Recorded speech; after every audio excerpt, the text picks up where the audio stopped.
Сәлеметсіңдер ме, құрметті оқушылар? Жаратылыстану пәнінен өтетін сабағымыздың тақырыбы адамның дене мүшелерінің қызметі. Бүгінгі сабақта сен адамның дене мүшелерінің қызметімен танысасың.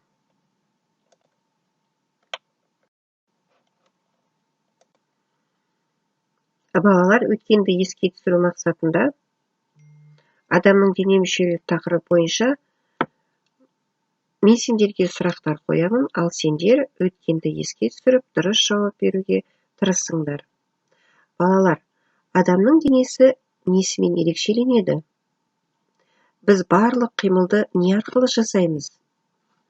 Адам денесінің құрылысын алғаш рет қай елде зерттеген? Адамның дене мүшелеріне нелер жатады?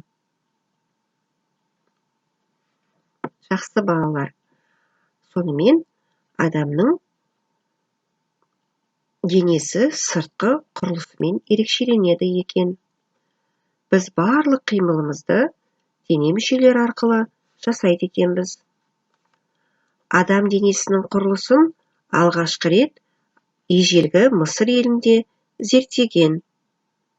Сонымен балалар, адамның дене мүшелері бас, мойын, қол, кеуде, іш, арқа, аяқ, мұрын, ауыз, шаш, көз жатады екен.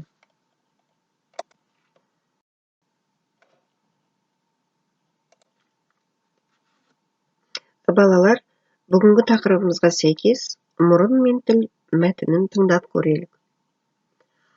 Айтшы, әже, деп сұрайды Айдана, неге менің көзім екеу, құлағым екеу, қолым екеу, аяғым екеу, ал мұрыным, тілім, аузым біреу? Себебі, немерем, сенің көбірек көруің, көбірек тыңдауың, көбірек естуің, көбірек жүруің үшін, ал мұрыныңның мен тілің, аузыңның біреу болуы азырақ сөйлеп, тұмсығыңды орынсыз жерге сұқпауың үшін қажет деп жауап береді әжесі. Міне осы себептен адамның мұрыны, аузы, тілі біреу болса керек.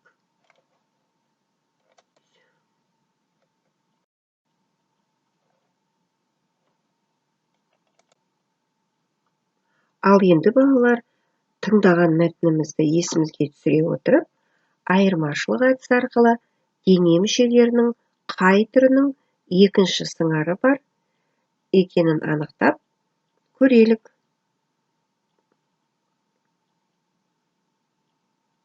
Дұрыс, балалар, сыңары барға жататын, яғни құлақ, көз, аяқ, қол.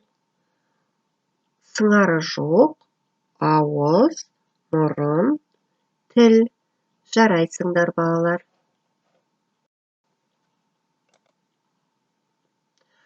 Ал енді балалар, көп нүктенің орнына қажетті сөздерді қойып, білетінімізді тексеріп көрелік. Қажетті сөздер тапсырманың соңында берілген.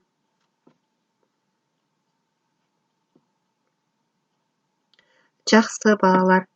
Олай болса, ұстайды. Немен ұстайды? Қолмен ұстайды, жүреді, аяқпен жүреді, ойлайды, баспен ойлайды, естиді, құлақпен естиді, көреді, көзбен көреді. Дұрыс, балалар, жарайсыңдар. Ал енді балалар, бойымызды сергітетін де кез келді. Қозғалыс түрлерін қайтала ойын арқылы жаттығып көрелік. Жаттығудың түрлері, балалар, көк құтан сияқты бір аяқпен тұру, құлынша шапқылау, жауынгерше жүру, кенгіруше секіру, жұлдыз құрт, жылан тәрізді ирелеңдеу. Және сонымен қатар өз денеңнен көрсет, яғни бас, мойын, құлақ, көз, мұрын, ерін, қол, иық, шынтақ, білек, саусақ, аяқ, сан, тізе, іліншік, башпай.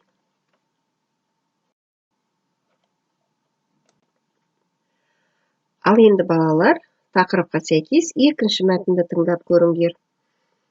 Мәтіннің тақырыбы 5 сезім мүшесі. 5 сезім мүшесі арқылы біз қоршаған ортаны танимыз. Көз көруге, құлақ естуге, мұрын иіс сезуге, тіл дәм сезуге, тері сипап сезуге жауап береді. Солардың арқасында біз дәмдерді, түстерді, иістерді, дауыстар мен дыбыстарды ажырата аламыз. Бұл мүшелерсіз біз қоршаған ортамен әрекетке түсе алмайтын едік. Келесі тапсырма анықтаушы әдісі арқылы қай дене мүшесі көп қолданылады деп аталады. Бұл тапсырманы сендер қай дене мүшесінің көп қолданылатынын анықтайсыңдар.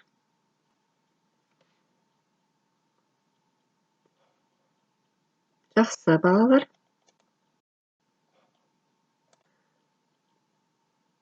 Ал енді балалар, мен сендерге сәйкестендір деген өзіндік жұмыс ұсынамын. Бұл жерде сендер екі қатарда орналасқан суретпен сөздерді бір-бірімен сәйкестендіресіңдер. Ал кеттік. Көру сөзімен көз сәйкесет дұрыс, есту. Құлақпен сәйкесет сөйлеу. Ауызбен сәйкесет дәм сезу. Тілмен сәйкесет иіс сезу. Иіс сезу мұрынмен сәйкесет екен. Өте жақсы балалар.